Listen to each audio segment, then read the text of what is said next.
সবাইকে স্বাগতম, অভিনন্দন। কুমিল্লা বিভাগ হওয়ার পথে কুমিল্লা বিভাগ হয়ে যাচ্ছে। কুমিল্লা বিভাগ যখন হওয়ার পথে তখন নোয়াখালীবাসীর মাথা ব্যথা শুরু হয়ে গেছে। তাদের আন্দোলন সংগ্রাম যে যেখান থেকে পারছে সেখান থেকে তারা করে যাচ্ছে। ভালো কথা, তারা যদি বিভাগ হওয়ার যোগ্য থাকে অবশ্যই বিভাগ হবে।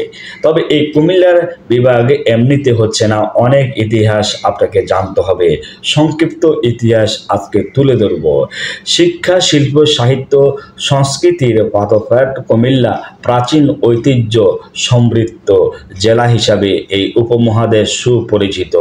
কুমিল্লার খাদি শিল্প, তাঁত শিল্প, কুটির শিল্প, মৃৎ ও কারুশিল্প, রসমালাই, মিষ্টি, ময়নামতির শীতল পাটি ইত্যাদি স্ব ঐতিহ্য স্বকীয় আজও বজায় রেখেছে। আরও রেখেছে রিমিটেন্স। বাংলাদেশের কুমিল্লা 1 নাম্বার হয়েছে অনেকবার। কুমিল্লার ছেলেরা অনেক দেশেই থেকে রিমিটেন্স পাঠিয়ে বাংলাদেশকে একটি ভালো মর্যাদাপূর্ণ জায়গায় এনেছে। তাই কুমিল্লা অবশ্যই বিভাগ হওয়ার প্রয়োজন।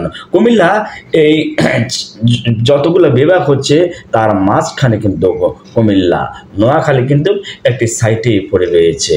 তাই নোয়াখালী যদি আন্দোলন সংগ্রাম করতে থাকেন হয়তো একটা সময় তারা বিভাগ হতে পারে।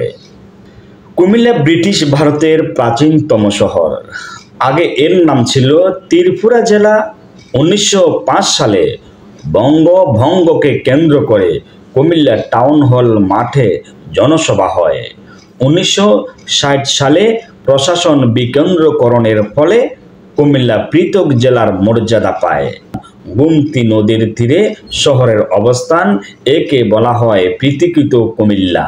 1983 সালে কুমিল্লা বিভাগ বাস্তবায়ন আন্দোলন শুরু হয়। আজকের কথা অনেক আগের কথা।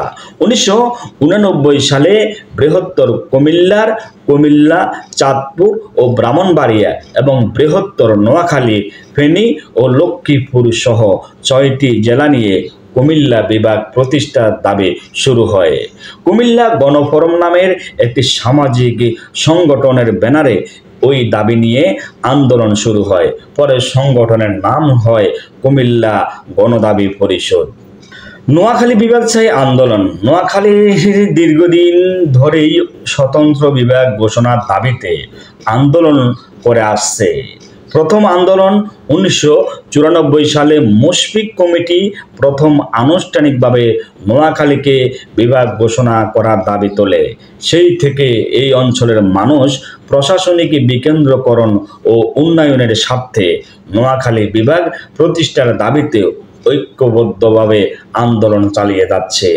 বহু বছর পরে সেই দাবির ধারাবাহিকতায় 22 ডিসেম্বর 2024 তারিখে নোয়াখালী জেলার প্রশাসনিক কার্যালয়ের সামনে একটি মানববন্ধন ও বিক্ষোভ করেন। এছাড়া তাদের আর আন্দোলন সংগ্রাম কোথাও নেই। অথচ কুমিল্লা যখনই এই আন্দোলনের ডাক দেয় তখনই নোয়াখালী ঘুম থেকে জেগে ওঠে যে তাদেরও বিভাগ লাগবে। বিভাগের জন্য আপনাকে আন্দোলন করতে হবে, মাঠে নামতে হবে।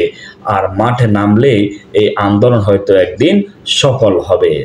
এখন যখন কুমিল্লাকে বিভাগ ঘোষণা করার মুহূর্ত, তখনই নোয়াখালীবাসী মাঠে নেমে পড়েছেন। তবে এখন আমাদের মতো কুমিল্লার পাশে থাকুন, কুমিল্লার জন্য দোয়া করুন। একদিন আপনার স্বপ্ন বাস্তবায়িত হোক এই কামনা করি। ভালো থাকবেন কুমিল্লাবাসী, ভালো থাকবেন নোয়াখালীবাসী। সবাইকে সালাম।